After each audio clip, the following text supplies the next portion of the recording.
Florida is mostly known for its warm climate, Disney World, and its old people. But more than those three things combined are its crimes. Florida has been known for its outlandish, heinous, and most times stupidest crimes. But there is another state that has become as popular as Florida in terms of crimes, memes, and that is Ohio. Now today we'll be looking at Florida and Ohio's weirdest crimes to see who can be crowned the weirdest of them all. Now, before we get into the video, if you do find yourself enjoying the video and or this type of content, why not like and subscribe and comment to see more videos like this? It's just one step, and if you're not ready for that, just finish watching the video and come back to it. Now,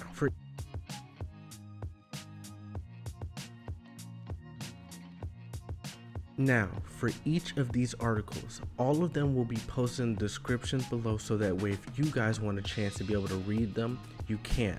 But now with all of that being said, let's go ahead and get started.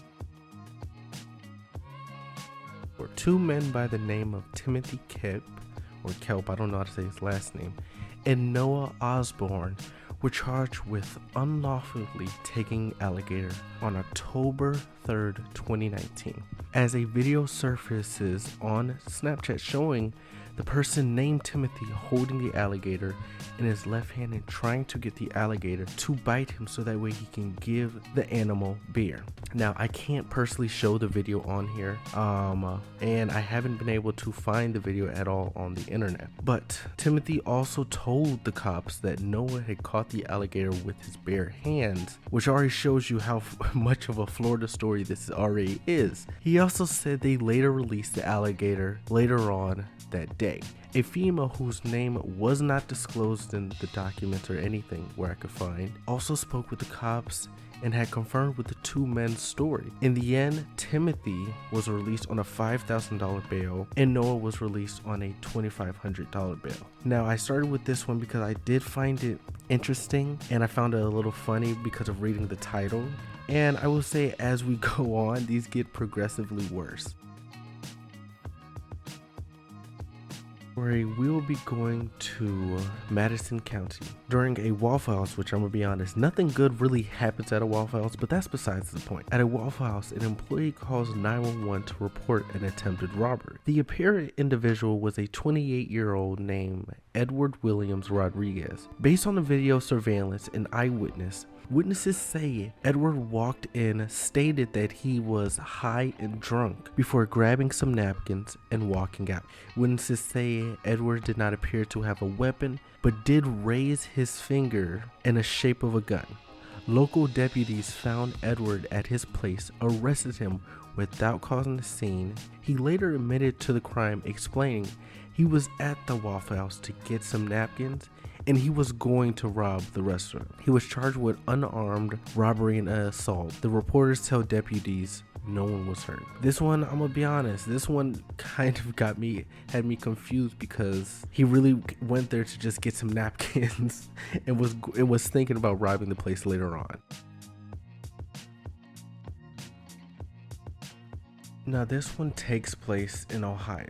In Stark County, police received a report after a fire hydrant was knocked down and stolen. All of this was fortunately caught on a doorbell camera. Now, even though it was, the police chief said, I was at a loss for words, and there's very limited information on this case. What makes this even worse is, even though it's caught on video, the two women in the video were never caught. We don't know anything else about them. No matter how much I looked into this, I couldn't find any more information. This one part of the video let me talking actually lasts a short amount of time than the actual video of them stealing it. So yeah.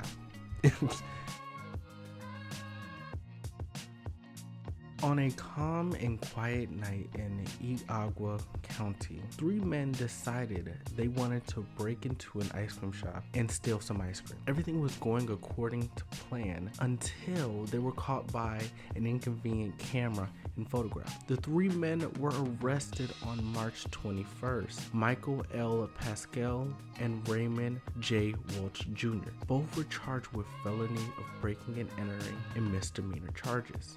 the getaway driver, I don't know how I fucked that up, was later arrested 2 days later, named Mark H. Bogois, who was charged with breaking and entering and also a theft charge as well. The sheriff's office had been investigating various thefts from the Amish area, where it was located, about freezers that were being stolen earlier on during that month. And the reason I did this one last, they didn't really have a video for this one, but they had like several, like 3 or 4 different articles that all were kind of saying the same thing. But I found it just really interesting and funny how some idiots thought it was a good idea to steal ice cream. And it wasn't just this, we're not just talking about small tubs here, we're talking about so much fucking ice cream.